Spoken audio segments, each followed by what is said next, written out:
I'm Ralph Macadam, and this is British Bits. During World War II, in 1942, the Germans attacked Britain. They didn't ever get inland with their tanks, but they did make several landfalls in coastal cities along the United Kingdom's coastline.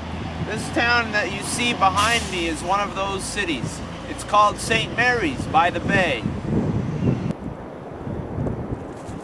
If you come to Britain, you'll find that many of the British beaches are made out of gravel.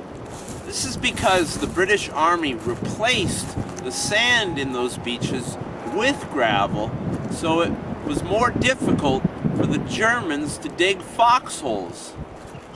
Whereas it's easy to dig a foxhole in sand, it's much more difficult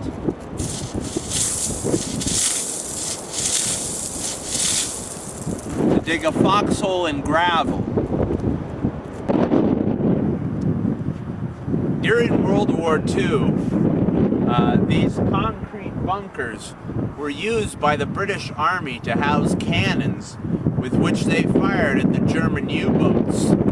After the war was over, the concrete bunkers were filled in and carved down into the shapes that you see here.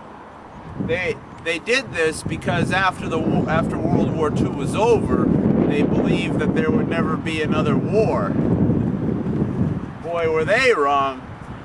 Anyway, what's interesting about these shapes is that they were the inspiration for director Irvin Kershner's visions of spacecraft in the film The Empire Strikes Back.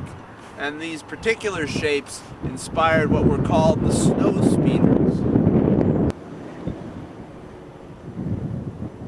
Fortunately for Britain, the Germans were stopped from advancing further into Britain in a key battle fought here in this tower town by the American Army around this structure called the Tower of Arnhem.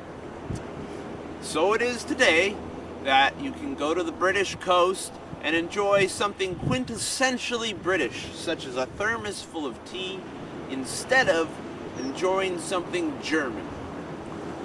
This has been Ralph Macadam with British Bits.